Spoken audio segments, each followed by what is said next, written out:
Muchísimas gracias por esta posibilidad, esta entrevista. Creo que es muy necesario en este momento un diálogo con vos, Oscar Trota, docente universitario, pediatra, miembro de la dirección del Hospital Garrahan.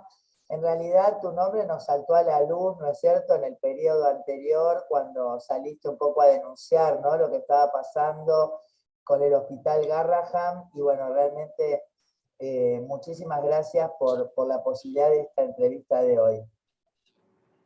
No, gracias a vos por comunicarte conmigo. Bueno, yo te quería preguntar, después de 2 años de pandemia, que todavía no sabemos, ¿no?, si ponerle realmente el candado al cierre final, me parece a mí personalmente que todavía no, pero digamos, finalmente podemos trazar un poco qué relación hay entonces entre el coronavirus y los infantes y los adolescentes. Bueno, viste que al principio de la pandemia hubo algunos dilemas en realidad, y en relación a cómo afectaba el COVID a la población pediátrica y a los adolescentes.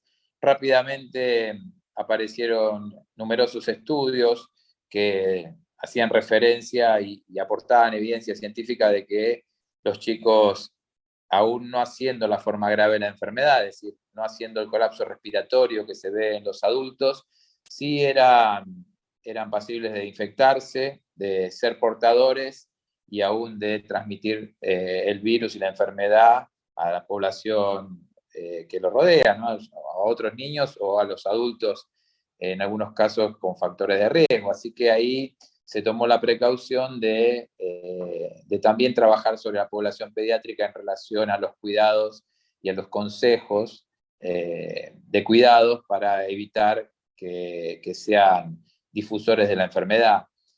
Luego, con el correr de la pandemia, al iniciarse los estudios en relación a la vacunación, también se incorporó algunos estudios de fase 1, 2 y 3, digamos, tendientes a lograr una vacuna, una inmunización en la población pediátrica. Así que ya muy temprano se sabía que los niños contagiaban. Perfecto. ¿Y en qué grado de afectación entonces puede llegar el COVID a los chicos y a los adolescentes? Bueno, según las características de los chicos, ¿no?, si aquellos que presentan alguna enfermedad preexistente, en el caso nuestro atendemos pacientes que tienen enfermedades graves, allí el virus es más peligroso, digamos, genera algún tipo de complicación respiratoria que requiere internación de los chicos, o bien porque exacerban su enfermedad de base, o bien porque generan una enfermedad COVID que hace que tengamos que darle atención en el hospital y en muchos casos internarlos. En los chicos por COVID, ¿podemos decir que fallecieron chicos por COVID? Sí, hubo chicos fallecidos por COVID, hubo un número importante de chicos fallecidos por COVID en Argentina en su conjunto. En el Hospital Garrahan estuvimos alrededor de 10 chicos que fallecieron.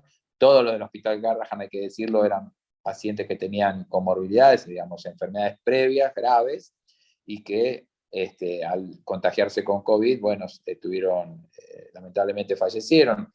Pacientes con enfermedades neurológicas, con fibrosis quística, pacientes oncológicos, bueno, que tuvieron, lamentablemente, fallecieron por haber padecido COVID, sobreinfectado en su enfermedad. Pero sí hubo un número importante en la Argentina y en el mundo, ¿no?, de fallecidos. Está bien que la tasa no es la tasa que se ve en adultos, la letalidad en adultos ronda el 1,5 o 2% por mil, perdón. Bueno, en los niños de 0,04, muy Claro. baja, pero ¿Y el aspecto bueno, sí. psicológico, cómo viste vos en este tiempo? ¿Realmente se vio aumentada la consulta en psiquiatría infantil o en las guardias en relación a cuadros, digamos, de índole más que nada psicológica? Bueno, sí, claramente el impacto emocional psicológico en la población pediátrica se vio por los efectos de la pandemia, por el efecto de las restricciones que impone la pandemia, por el aislamiento que tuvieron que sufrir esas poblaciones, con la restricción escolar, con la restricción de sus actividades sociales. Evidentemente ha pegado fuerte en la población tanto pediátrica como adolescente. Quizás los adolescentes se expresan más en la situación que tiene que ver con la conmoción emocional, ¿no es cierto? Y los chicos se ve más en retrogradación de habilidades adquiridas, ¿no? Bueno, volvieron a tener algunos chiquitos situaciones que tienen que ver con pérdida del control de esfínteres, ¿no? Lo que se llama enuresis, que es que se hacen pis encima o que se pisa la noche en la cama, digamos. Algunos han tenido pérdida de capacidad del habla, digamos, en cuanto a palabras, ¿no? A cuestiones relacionadas con la comunicación. Bueno, todo eso sí se vio muy afectado durante el periodo de pandemia. Bien, y por ahí, entonces, lo que hablábamos hoy, ¿no?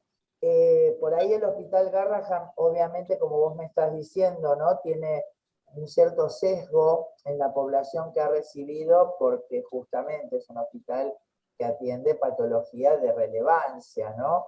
Pero hay datos sobre fallecimientos, digamos, en menores, no solo, digamos, por ahí del Hospital Garrahan, porque yo estuve buscando y no, lo que encontré no estaba actualizado, y por ahí, bueno, asumo también que, bueno, como ha habido una demora, ¿no es cierto?, en la denuncia de los casos en adultos, me parece que seguramente hay un retraso, digamos, por ahí no son números exactos, pero ¿tenés en mente más o menos de cuántos chicos hablamos fallecidos en la pandemia, digamos? El último, sí, el último registro que es de niños, digamos, de 3 a 18 años, digamos, que incluye a los adolescentes. El último registro que nosotros teníamos estaba en 3.870 aproximadamente, pero es un registro de aproximadamente hace 3 meses. Luego, con toda la llegada...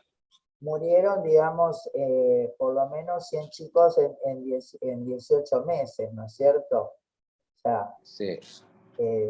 digamos, por Sí. cada mes, ¿no es cierto? O sea, que estamos hablando de un número, digamos, no de ninguna forma despreciable, ¿no? No, para nada, pero bueno, nosotros después perdimos ese seguimiento, lo abandonamos porque la verdad que el volumen de pacientes que nos llegaron con Omicron fue imposible de poder atender otras cuestiones, ¿no?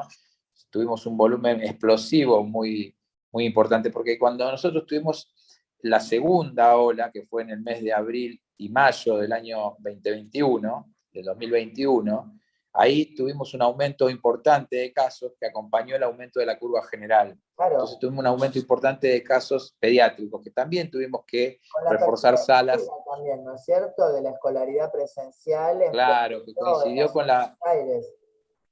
Que coincidió con la vuelta a la presencialidad escolar. Bueno, en ese momento, el aumento de los casos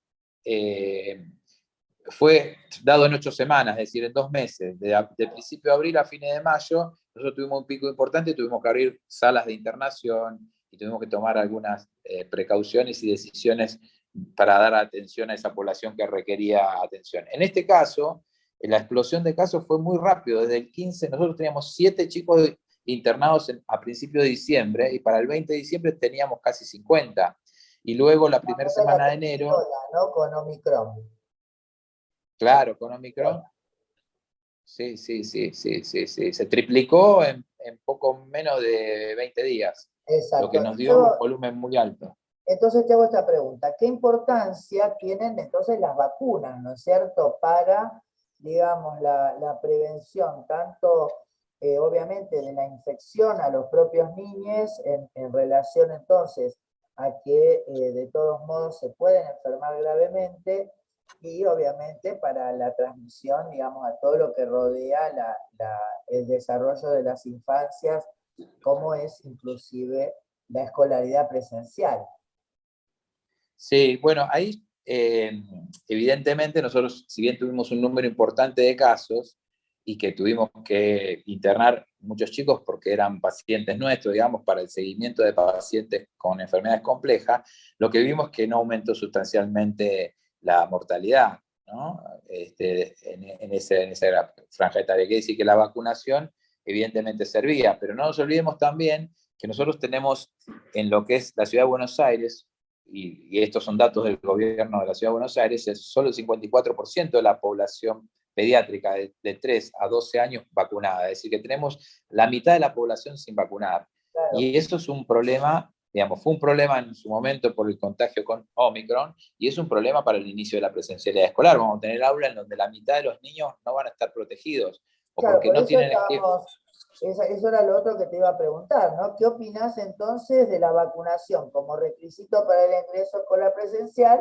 y de la no vacunación? Porque en realidad la Ciudad de Buenos Aires ha salido a decir que no va, inclusive como hasta en algún tufillo de desaconsejamos vacunar a los chicos, ¿no?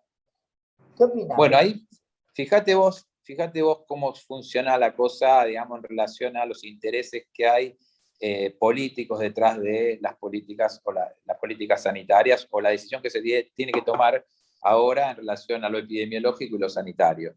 La Ciudad de Buenos Aires hace 4 recomendaciones en su regreso a la presencialidad.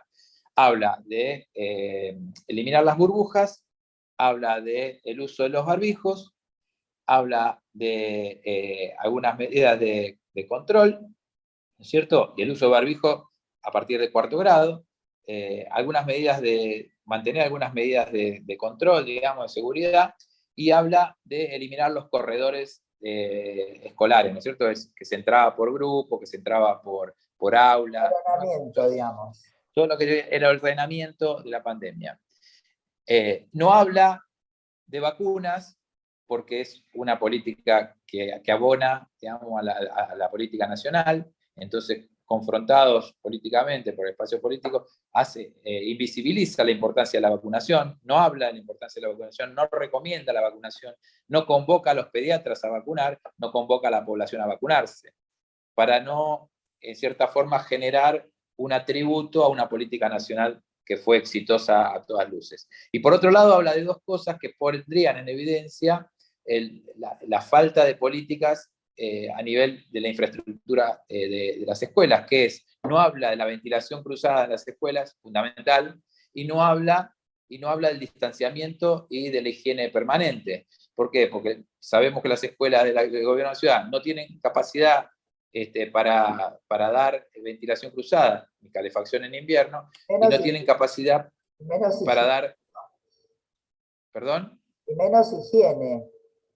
Menos higiene y menos distanciamiento, donde meten 30, 35 chicos en espacios muy reducidos. Lo que sí aparece en las recomendaciones que da la Nación. La Nación da 6 recomendaciones, y entre ellas habla también de eliminar las burbujas, pero habla también de, la primera recomendación es estimular la vacunación y convocar a la población y a los pediatras a vacunar a la población. Bueno, estas son características que tienen que ver con meter la vacunación y el manejo de la pandemia en la grieta política, ¿no? La grieta política. ¿Y hay vacunas mejores o peores en este aspecto para los niños y los adolescentes? Bueno, ya lo dijimos, yo creo que en una entrevista con vos también lo habíamos hablado. Todas las vacunas que ofrece hoy el Estado Nacional son todas buenas, ¿no? Son todas efectivas y seguras. Tanto la Sinopharm, que se está aplicando de 3 a 12 años, como la de Moderna o Pfizer, que se aplica de 12 a 18 años. Es decir, que las vacunas son seguras, son efectivas. Nosotros hemos vacunado al 100% de nuestra población objetivo de vacunación acá en el Garrahan, con esas vacunas, con la de Sinopharm de 3 a 11 y con la de Moderna de 12 a 18, y no hemos tenido ningún efecto adverso secundario de importancia, ninguno, cero efecto adverso secundario de importancia. Entonces, lo que demuestra es que es una vacuna segura, y evidentemente es una vacuna efectiva porque genera anticuerpos y porque la población no ha sufrido un aumento en la letalidad. Bien, y vamos a meternos entonces un poquito en un mar un poquito más espinoso. ¿Qué opinión te merece lo que para mí fue el lobby de la Sociedad Argentina de Pediatría básicamente en contra de la Sinopharm y de alguna forma a favor de la Pfizer, ¿no? Y esto que ha impulsado entonces a que muchos pediatras hayan quedado, para mí, atrapados, y entonces inclusive abonan a esto de no vacunar o esperar para poderse poner, por ejemplo, la Pfizer y demorar, por ejemplo, la aplicación de la Sinopharm. ¿Qué opinión te merece esto que pasó? Bueno, creo que al inicio de la campaña de vacunación en pediatría, ahí hubo un desaguisado, una postura, la verdad que desafortunada por parte de la Sociedad Argentina de Pediatría, de la SAP, que rápidamente el Ministerio de Salud de la Nación aportó los datos, se comunicó con la SAP, le explicó ¿No? todos los datos, La y SAP ANMAT también. tiene asesores dentro de los asesores de gobierno como SAP, o sea que todos sabemos que recibieron ellos la información también, ¿no? Pero bueno, digamos que... Sí, bueno, rápidamente ellos salieron a convocar a la población y sobre todo a los pediatras a que indiquen la vacunación. Pero bueno, ya estaba la Ya estaba el información año. contradictoria circulando. Vos sabés que acá hubo actores que generaron mucha confusión, malestar, incertidumbre y angustia en la familia, ¿no? Claro. Que son los formadores de opinión, los medios de comunicación, bueno, los referentes como puede ser la Sociedad Argentina de Pediatría y, por supuesto, un sector de la política. Y eso ha generado una situación que le hace mal, digamos, a lo que debería ser la campaña de protección de los más chicos, que es la vacunación, no hay otra. Y a los pediatras, creo que todos los pediatras tienen acceso a la información y a poder leer información científica y los datos que se publican en diferentes revistas científicas internacionales, y de ninguna manera pueden escudarse en la duda, digamos, ¿no? Uy, no estoy seguro. ¿Por qué no me lo indicás? No, porque todavía no estoy seguro. No estoy seguro, Claro. digamos, no es una cuestión de fe ni de seguridad en cuanto a una opinión. Porque desgraciadamente, o sea, uno obviamente no quiere hacer una casa de brujas con los colegas, pero lo que pasa es que hay un impacto, ¿no? En real, porque muchas familias realmente, digamos, por un lado, con un gobierno de la ciudad que no ni siquiera lo pone como algo que le interesa que suceda, más los pediatras diciendo que no están seguros, e inclusive yo sumaría, Oscar, lo que pasó en el gobierno de Macri, ¿no? Con el resurgimiento, por ejemplo, del sarampión y del H1N1, ¿no? O sea, cuando encontramos además las vacunas que no se usaron y cierta cuestión antivacuna que empieza a aparecer en el ejercicio de la profesión. ¿Qué le diríamos, por ejemplo, desde vos, a esos colegas pediatras? No, lo que nosotros hacemos y lo venimos haciendo desde que comenzó la vacunación en agosto del año pasado es convocarlos a que indiquen la vacunación, que reflexionen, que todos sabemos que la vacuna y el agua potable son dos iniciativas sanitarias estructurales de cuando uno tiene un programa sanitario nacional, digamos, ¿no es cierto? No hay duda de eso. Que las vacunas no se aplican solo en Argentina, se aplican en el mundo y que los resultados son similares en todas partes del mundo, que podemos ver empíricamente.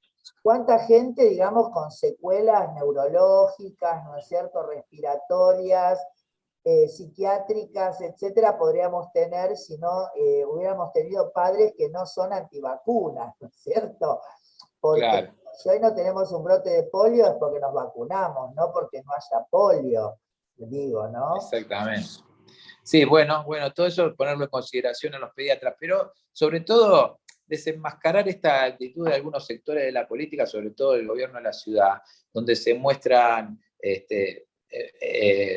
hacen la actuación de la preocupación que tienen por los más pequeños. Yo creo que es para consolidar el voto, ese voto duro que tiene en la ciudad, ¿no es cierto? Para fidelizar el voto de un sector que lo sigue, y que en definitiva lo que hace es siempre estar en contra de las decisiones que toma el gobierno nacional, pero también... Además los peores resultados, ¿no? Porque yo creo que lo otro que tampoco se está plasmando para que la gente entienda es que la ciudad no puede exhibir ningún blasón de nada porque ha tenido los peores números, o sea, ¿no? Más allá de que los números concretos... No, pero aparte esa posición hipócrita de defender, estamos preocupados por la salud de los más chicos, porque los más chicos evidentemente tienen algunas situaciones que golpean sobre su salud mental, su salud emocional, ¿no es cierto? Es verdad, pero que el gobierno de la ciudad, donde vemos chicos, casi 7.000, 8.000 pibes en situación de calle, y el gobierno de la ciudad no tiene ningún programa, donde vemos pibes que están encerrados en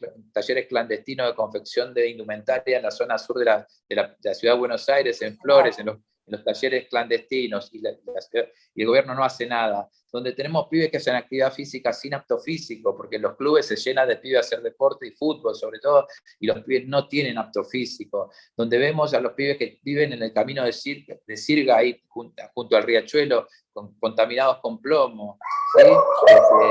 Bueno, donde la mortalidad infantil en el cordón sur de la ciudad de Buenos Aires es 2 veces de lo que es la mortalidad infantil en el cordón norte, donde están las familias más acomodadas, los sectores sociales más acomodados económicamente. Bueno, entonces, si vos tenés no menos de 5 situaciones donde la niñez pasa desapercibida para tus políticas sociales y políticas sanitarias, no vengas ahora a convertirte o querer convertirte en paladín de la defensa de la salud de los más chicos, porque esa mentira no pasa el filtro. Lo que pasa es que, bueno, lamentablemente tiene una cobertura, ¿no?, tan increíble que además yo creo que no es solo lo mediático en términos de pantalla, ¿no? O sea, yo creo que la cobertura atraviesa la pantalla, entonces realmente se invisibiliza todo esto, ¿no?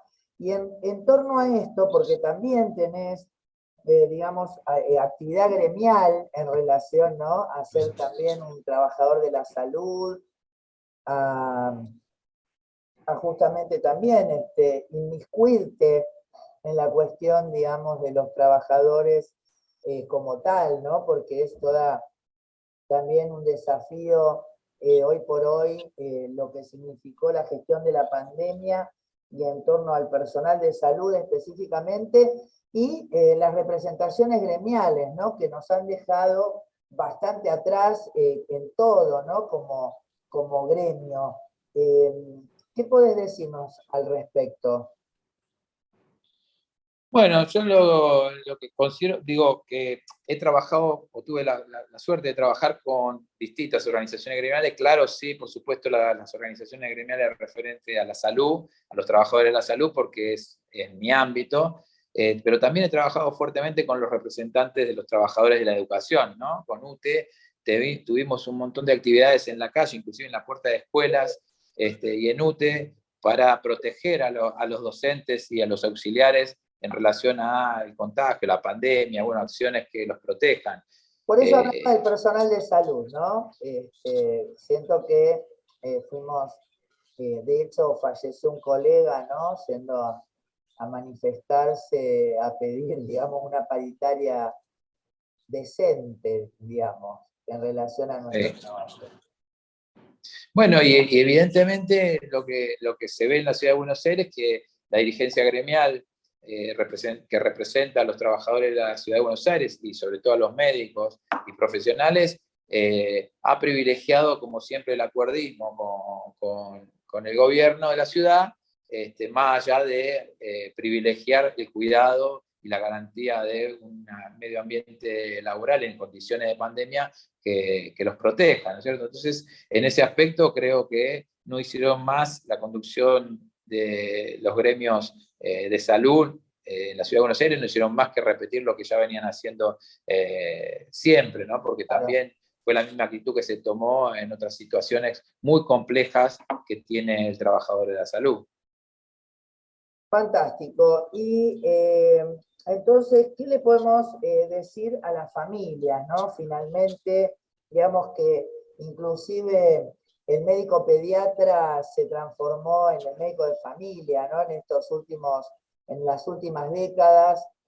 Y bueno, digo, creo que tu palabra para nosotros es muy importante porque sos alguien que ha demostrado un compromiso muy grande, ¿no?, con su trabajo, con estar, digamos, denunciando situaciones que repercuten en la vida de los chicos que más realmente lo necesitan, gente que se ponga al frente, porque justamente hablamos de niños enfermos, con patologías que difícilmente se pueden manejar en el país, y sin embargo el Hospital Garrahan se lo ha tomado como función y realmente cumplen esto. ¿Qué le podemos decir? Y ya te dejo y te agradezco muchísimo, muchísimo, porque para mí era muy importante arrancar una serie de entrevistas para Mundo Piovano con colegas, con protagonistas también, no solo dentro de la pandemia, sino de la comunicación. Entonces,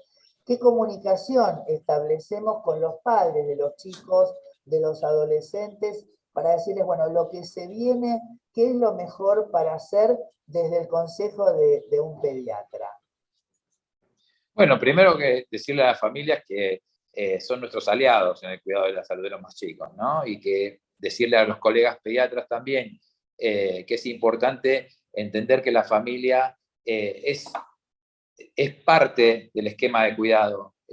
No son solamente quienes recepcionan los consejos, sino que son justamente quienes ejecutan los consejos, y que en esa familia también hay conocimientos, hay saberes que muchas veces la sordera cultural de los profesionales omiten. Pero si tenemos conciencia de que ahí hay saberes, hay conocimientos y hay expectativas y hay aportes muy importantes que puede hacer la familia, saber que ellos son nuestros principales aliados en el cuidado y en la protección de la salud de los más chicos. Y a la familia decirles bueno, que la pandemia no terminó, que estamos en un proceso que seguramente va a ir aflojando un poco en estos meses, pero que de ninguna manera estamos fuera de pandemia, que los cuidados deben seguir, que la protección de los más chicos también debe seguir, que la herramienta estratégica, el pilar estratégico del cuidado que hoy tenemos en la vacuna, se constituyó la vacuna pediátrica en un pilar fundamental de lo que es la estrategia de cuidado y la prevención, así que lleven a sus hijos a vacunar, que nos acompañen. En la Argentina hay una cultura de vacunación muy ligada a la familia, ¿no? Las familias vacunan a sus hijos en la Argentina y por eso tenemos un calendario de vacuna quizás uno de los más importantes del mundo. Mira, en la consulta, siempre lo digo, pero en la consulta pediátrica hay dos preguntas que hace la familia, ¿no? Siempre está presente la pregunta, ¿qué tiene que comer mi hijo y cuándo lo vacuno? Es decir, que hay una cultura muy instalada en la familia de lo que es la prevención a través de la vacuna. Así que bueno, eso, que las familias sigan confiando en las vacunas, sigan confiando en la ciencia, sigan confiando en organismos y en organizaciones muy importantes y referentes a nivel regional y nacional, por supuesto el ANMAT, el Malbrán y por supuesto el Muñiz, también donde vos estás, y el Garrahan, que son entidades de mucho prestigio y de mucho reconocimiento a nivel internacional, y que sigan confiando en ellos, que entre todos vamos a salir adelante de esta pandemia y vamos a poder volver a la normalidad, si Dios quiere. Y que no permitan que nos privaticen, ¿no es cierto?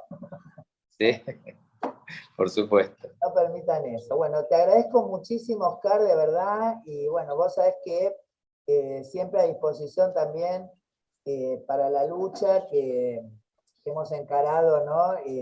Dentro de la comunicación, dentro de nuestro trabajo profesional y también dentro de la política, que no me parece menor empezar a reivindicar, ¿no es cierto?, que el médico también es sujeto político y es sujeto de las políticas sanitarias, ¿no? Que si nosotros no sabemos o no formamos parte de la planificación y de la conciencia de formar parte de ese engranaje, muchas veces fallan. Así que en ese punto también muchísimas gracias por esta cercanía que tenemos.